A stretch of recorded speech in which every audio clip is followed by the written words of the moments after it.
por la crisis en el peronismo. Dale. Si uno va a los números, probablemente sea la peor crisis desde 2017 a esta parte, por lo menos. En 2017, Mauricio Macri ganó con el 40% de los votos, a 10 puntos porcentuales del peronismo, y parece que el peronismo se rompía todo.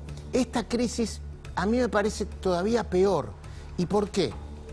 Porque La Libertad Avanza prevaleció, hay que ver ahora el último raconto, el último escrutinio en algunas provincias, en 15 de los 24 distritos, Cristina. Claro, y tenés que agregar además el fin del poder de bloqueo del kirchnerismo en el Congreso y la situación de Cristina Kirchner, que está presa en su casa con tobillera, con 3 juicios por delante y con un contexto complicado. Mirá, te cuento algo que pasó hoy. La Corte Suprema de Justicia confirmó 2 condenas contra Guillermo Moreno. Las 2 tienen que ver con las situaciones ya tristemente célebres de hostigamiento al Grupo Clarín, aquella de los guantes de box. Y déjame decirte esto, sumadas las condenas, son más de 4 años. Yo hoy pregunté, ¿puede ir preso Moreno por esto? Dentro de un ratito, eso te lo va a responder Nico Pizzi, que tiene información. Bueno. Mucha información tiene con ese tema, y yo les sugeriría que se queden acá porque la información es de alto impacto. Aprovecho para decir, dentro de un ratito nada más, enseguida conversamos con Virginia Gallardo. Mirá cómo nos conocemos, muy bien, muy bien. Al ángulo fue exactamente. Enseguida conversamos con Virginia Gallardo, gran protagonista de las elecciones. Compartimos, si querés, Cris.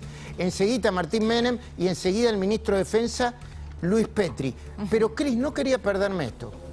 Hay en el peronismo una crisis tan profunda que empiezan a aparecer los negadores. Negador número 1. ¿Viste cuando uno el fracaso no lo quiere bancar? Y son los expertos en negación. Bueno, negador número 1. Uno de los grandes mariscales de la derrota, Juan Grabois.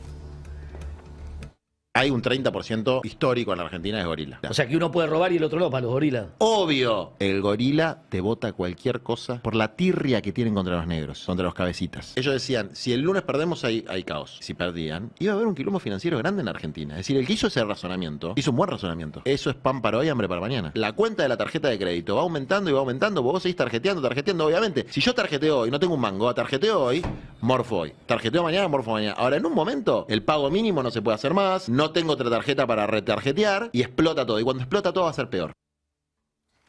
Perdón, está aceptando que querían hacer explotar todo. El gorila vota cualquier cosa, todo lo que no sea cabecita. O sea, el nivel de discriminación profunda, que tiene Grabois contra el voto que no sea peronista, es verdaderamente casi oligárquico. Es la oligarquía, pero la oligarquía, viste, esa que no se quiere juntar, es la oligarquía peronista.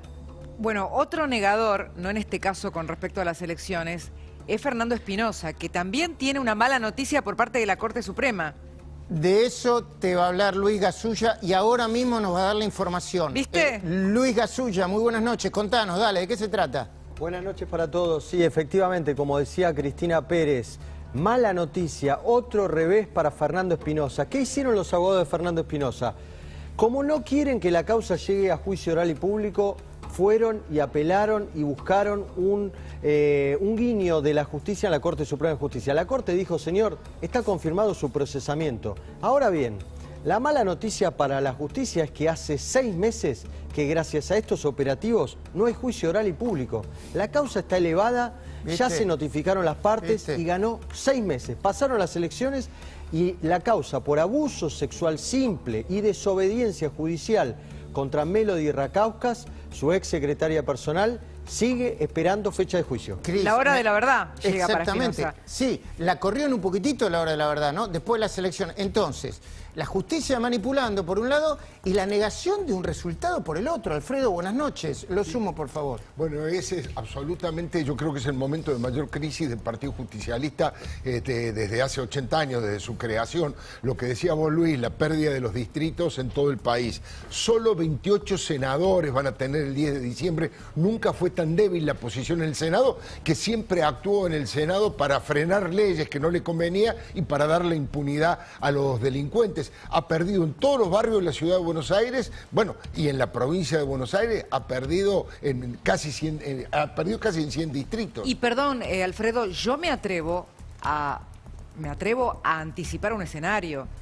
Ya el año pasado, hace unos meses, veíamos una virtual fractura en el bloque kirchnerista del Senado. Seguro. Donde había sectores que ya no le querían obedecer directamente a Cristina Kirchner, sobre todo después de la condena.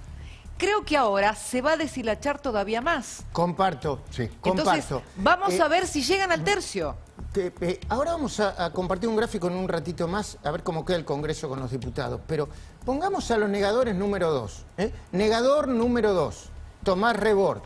Antes un fenómeno en el streaming y ahora no aguanta la negación del fracaso y dice, che, 4 camperas de cuero y hablar con los perros, esa es la que va, papá.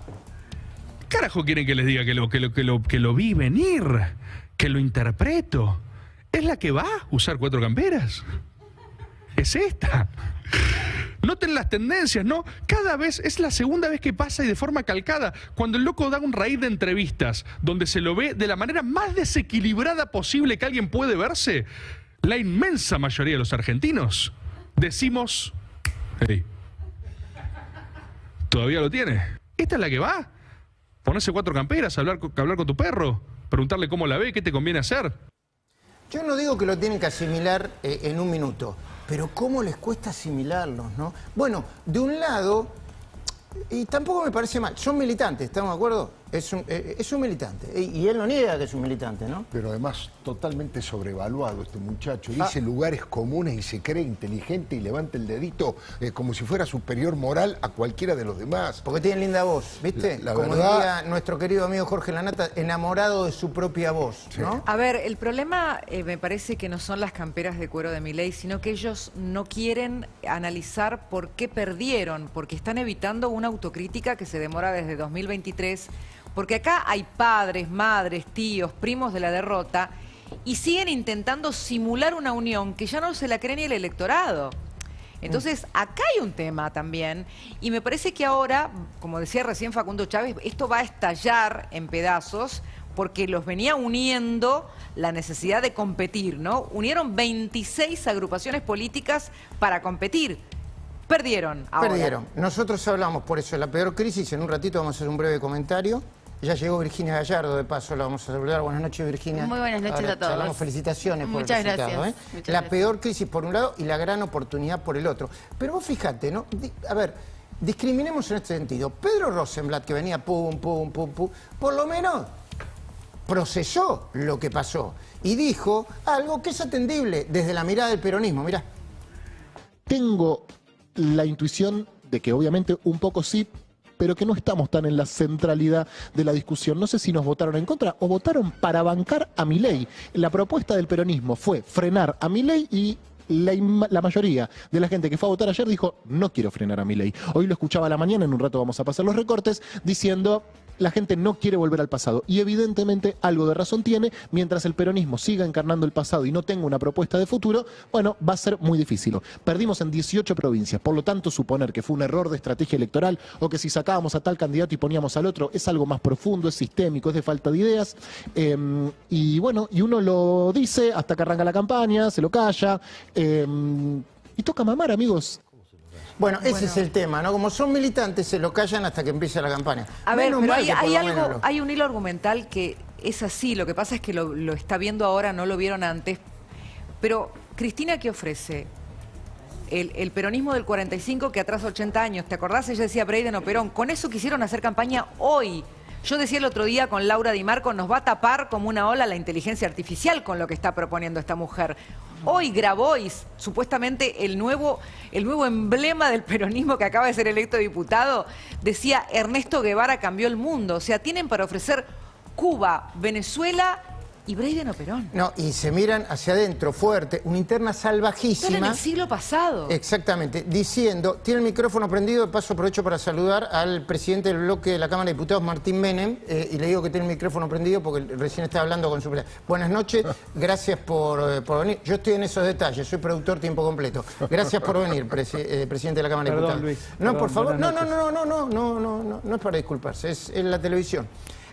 Fíjate lo que es la interna del PJ. Ya en la sede del PJ, en la provincia de Buenos Aires, una gran discusión va a ver si sigue heredando o no el PJ. Máximo Kirchner, aparecieron estos carteles. ¿Qué dicen los carteles, Luis Gasulla? Basta de Mirá herederos vos. y bendecidos. Mirá Entre vos. otros, ¿no? El PJ no puede ser una monarquía. Devuelvan el Partido Justicialista. Devuelvan el Igual hay un poco de hipocresía, porque Cristina Kirchner hizo una dinastía del peronismo con su apellido y queriendo imponer a Máximo Kirchner como presidente del PJ provincial, porque todos lo aceptaron. Ahora no digan que no fueron ustedes, muchachos, porque Claro que todos sí. se colgaron de la pollera de la señora. Bueno, y después hay otra cosa que en el peronismo con los años se nota cada vez más. Ellos son sororo con sus amigos o sororas con sus amigas de los colectivos ideológicamente. Pero cuando aparece una candidata como Virginia Gallardo, por ejemplo, se oyen decir cosas que no son muy simpáticas. Primero, Virginia Gallardo estuvo a pocos votos de ganar en la provincia de Corrientes. Después se verá si fue por Javier Milei, si fue por ella misma, si fue porque es conocida.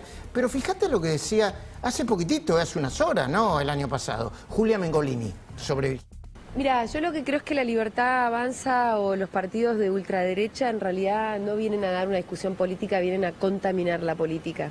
Y que Virginia Gallardo es parte de esa expresión, digamos, de venir a pudrirla para armar cachivache, porque les es funcional el cachivache. ¿Virginia es cachivache también? A mí, yo por lo que la vi, lo que estuvo declarando algunas cosas, y sí.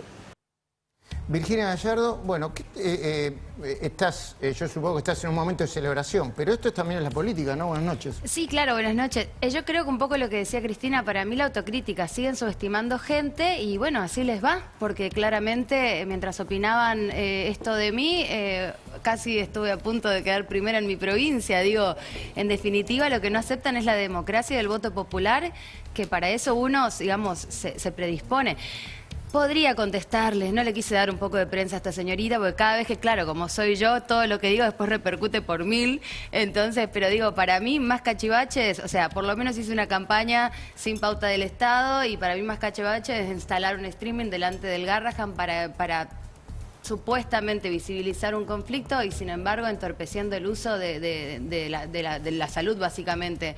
Pero bueno, la verdad que me vienen buscando y no contesto para no darles el gusto. Pero bueno, ahora pueden decir lo que quieran. La gente me eligió. Cristina, si no te parece mal, ahí está, sí. No, le iba a preguntar a Virginia sobre el recuento, el escrutinio en Corrientes, porque quedaron a muy pocos votos de diferencia. Sí, a nada. La realidad es que, bueno, estuvimos acá la semana pasada, creo, sabíamos que la elección en Corrientes era muy difícil, venimos de una elección a gobernador, donde por ser un partido nuevo, por supuesto, los resultados no habían acompañado, digamos, estamos trabajando muy duro para instalarnos en todo el país, pero básicamente, si había posibilidades de entrar en tercer lugar, era como dar un batacazo, y la realidad es que gran sorpresa en Corrientes enterarnos que, no sé, con el paso del tiempo los números que llegaban eran superiores, pero por un montón respecto del oficialismo, en este caso del gobernador Valdés, y hasta las 9, 10 de la noche casi que peleando, digamos, el podio, así que para nosotros la verdad que fue una gran alegría. No, porque me dicen que todavía hay que esperar el escrutinio definitivo, porque están haciendo el recuento de votos. Hay provincias donde es tan chiquita la diferencia que puede llegar a darse vuelta, o sea, diferencias de 2.800, 4.000 votos. Acá son 6.750. ¿Cómo? 6.750 Eso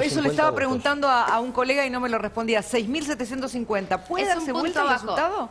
Pero hablemos de la BUP, ¿no? Digo, la ¿De qué? importancia... de la boleta única de papel, perdón. Yo dije, ¿quién es la BUP? No lo conocía en la campaña, ¿viste? Hay un señor que se llama la BUP, ¿no? No, pero bueno, creo que eso dio transparencia también a los números que por lo menos hasta ahora dábamos por hecho, ¿no? Entonces me parece que también eso vino a cambiar un poco el esquema de muchos, de los históricos por lo menos. Querida Cristina, gracias por compartir. La seguimos cuando vos lo dispongas, ¿sí? Sigo tu programa, Luis. Muchísimas gracias. La verdad que placer compartir con vos el pase. A ver, Virginia Gallardo, ya me voy con el presidente de la Cámara de Diputados, Martín Menem.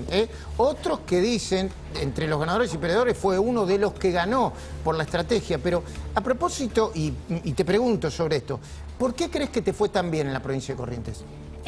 Por varias razones. Primero, obviamente, por representar a la Libertad Avanza, en este caso, el partido del presidente. Creo que se ha puesto la campaña, se ha cargado la campaña al hombro, ha ido hasta la provincia a acompañarme.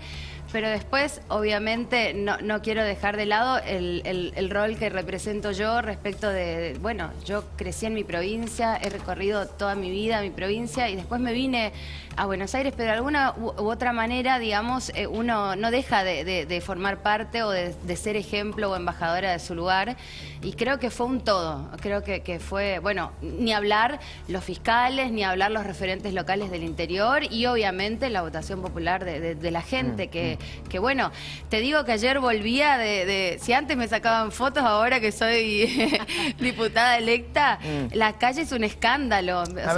Vos te hiciste conocida, entre otras cosas, porque creo que en la mesa de polémica, corregime, porque por eso sí. En la mesa de polémica de Leonel estuviste discutiendo con Kicillof y con otros. Yo voy a poner, porque a mí me sigue sorprendiendo la reacción de cuando el peronismo pierde y cómo reaccionan los periodistas, en este caso de nuevo los periodistas militantes. Bueno, hace rato, Alfredo Leuco está testigo, nosotros le llamamos, hay una biografía de Pablo Sirven que yo la recomiendo, que se llama El Converso, ¿no? Así es. Víctor Hugo Morales, vos lo conocés bien, ¿no? Víctor Hugo Morales. Víctor Hugo Morales o Víctor Hugo II Morales. ¿Por qué le digo eso? Porque mientras decía que había que defender al pueblo, iba y cobraba en cada distrito que iba con la radio, le cobraba al intendente unos manguitos y después se volvía para su casa y decía que era un hombre de pueblo. Pero fíjate cómo asume y cómo procesa la derrota, Virginia, por ejemplo, Víctor Hugo Morales. 9.300.000 asistieron con agrado a la conversión en colonia de su propio país. La victoria de Trump desde los Estados Unidos es la mayor indignidad sufrida por el país. Ni la derrota en una guerra podría ser peor. Solo la demasía de pobreza extrema sacude a las clases medias bajas. A eso se llega siempre con el neoliberalismo. Cuestión de esperarlos. A eso se llega siempre con el neoliberalismo. Virginia, ¿qué tenés para decir cuando escuchás esto? ¿Qué tenés para decirle a la sociedad? No sé si contestarle a Víctor Hugo, pero esta manera de leer un resultado electoral. No, porque pasa que cuando escucho la autocrítica que hacen, pareciera que venimos de Suiza y que de repente estamos yendo hacia Venezuela, cuando me parece que es al revés, ¿o no? O sea, me parece que no son capaces de entender que la gente quiere otra cosa, que venimos de un panorama, si bien las cosas hoy no están bien, evidentemente el pueblo habló y quiere seguir por este camino, digamos, de progreso o al menos de reformas estructurales profundas que nos den fruto, si Dios quiere, lo antes posible. ¿Te quedas un ratito más con nosotros, por favor? Con gusto. Martín Menem, buenas noches.